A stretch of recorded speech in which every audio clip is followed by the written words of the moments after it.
Politics as usual. Okay, so here's a few facts. All right, about Ghana. It's located along the Gulf of Guinea in the Atlantic Ocean. It's got very beautiful beaches. In fact, one of the popular spots is called Labadi Beach. It's in the sub-region of West Africa. Ghana is a sovereign, multinational state and unitary presidential constitutional democracy. In fact, it's one of the most peaceful nations on the African continent. Okay, most sustainable peace out of any other nation on the continent. English is the official language of Ghana. Wow. Okay, but an impressive 40 languages and 70 different dialects are spoken there. All right. The capital city is called Accra. It's actually a very, very beautiful city from an architecture standpoint. And what's cool is that there's a lot of young, black Ghanaians that are our age now that are coming into wealth, that are building, that have struck oil, that are doing real estate projects. And you can study that too as well. And so the currency is called the Ghanaian cedi. Okay, for those of y'all that didn't know that. And the Ghanaian economy has successfully grown by approximately 6% each year. All right, their main exports are oil, gold, palm oil, sugar, cocoa, butter, cashew, shea nuts, and rubber. So God has obviously blessed the area with a richness of resources there. Ghana's becoming well known for its colleges as well, because it really values and supports education. And the cities along the coast, such as Accra and Sekondi Takoradi, are modern and lively, with Ghanaians adopting westernized dress and eating habits. Okay, so the western coastal cities, beautiful beaches, it looks amazing. Yeah, so you probably peek at some of the pictures, right? Looking at Accra. Yeah, it's dope, right? You know what I'm saying? And that's the reason why I think in the year of return, you saw so many videos of people coming back saying, my mind is blown. Right. You know, just the idea of being able to be the majority, right? You go around and no one is looking at you strange because you are black. And that, I guess for me personally, that's what intrigues me. And, to be honest, man, I also like to build things. Like, what else is there left to build here? You know what I'm saying? And I guess when I look at it that way, what if a great percentage of the intellectual, black people and well-to-do black people and took the initiative to say, you know what, we're going to go and invest in land. We're going to create infrastructure. We're going to take what we learned from America, okay, in terms of systems and processes. We're going to take that knowledge and go back and then take the money from here, go overseas and build something for our next generations. So that way, if America continues to decline, we're not stuck here, Clark.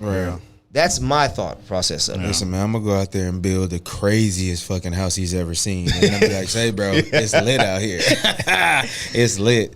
Yeah. All right, man. Let me know how that shit goes. Fly here to Accra, bro. I got a camel at a huge... A camel? That's North Africa. So I got a camel. I'm going to get a camel, nigga, and I'm finna park that hoe in front of this huge-ass house in Accra. Hey, this shit look crazy over here. I wish you could see it. It looks ridiculous. So I ain't never lived nowhere like this.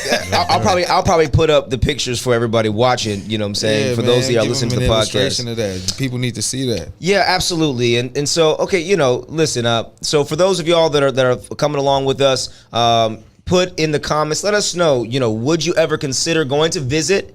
Would you consider moving, relocating, emigrating to Africa? Why or why not? We want to hear your thoughts. And if you're not black and you're white, if you've ever thought about going to Africa, where have you thought about going? I'm curious to hear your thoughts too as well. But I think the most important thing for black people in America is to keep an open mind about the African continent. It's important that we're not dismissive and afraid to explore other options outside of America. Listen, there is no guarantee that America is going to be the greatest country in the world forever. In fact, no great nation has dominated forever. It's never happened in human history. Okay, it is perfectly conceivable and plausible that America's prosperity, wealth, and comfort will dissipate over time. And when it does, what will you do then? Will you stay on board and sink with the ship, crew, and the captain? Damn. Or will you jump ship and ride the wave of new opportunities elsewhere? That's heavy. Just sold me a damn trip to Africa. I'm on board now, nigga. Shit. Yeah, I was just looking at this. I remember I saw something with Kendrick Lamar, and he was talking about Africa, and he was just talking about like outside of money and success and the accolades, that Africa is a place that, you know, we in urban communities never dream of. Like we never dream of Africa. But he was like, you know, when he got there, he was like, damn, this is the motherland. And he was like, you feel it as soon as you touch down.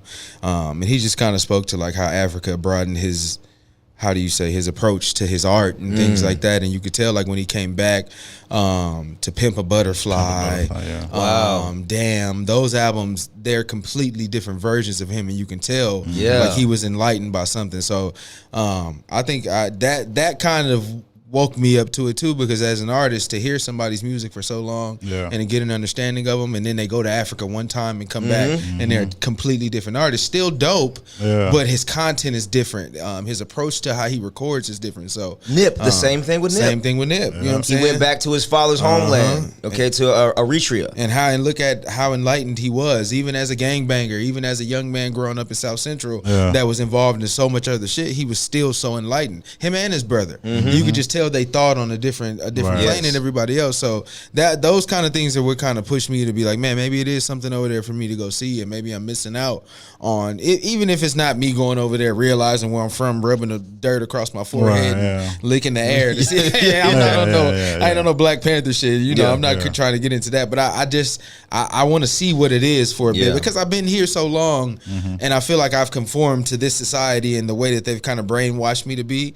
I would love to go somewhere else and like see other people's perspective of life and how it's presented to them. So, and if you want to fund a trip for All Radio to go to Africa, go ahead and send us an email at allovaradio@gmail.com. I'm gonna go there. I'm gonna write it. I'm gonna take. We will broadcast live from any place you send us. Okay, and if the Minister of Tourism from Ghana is listening to this as well, then you can give us a free trip, and we will come and report on what we saw.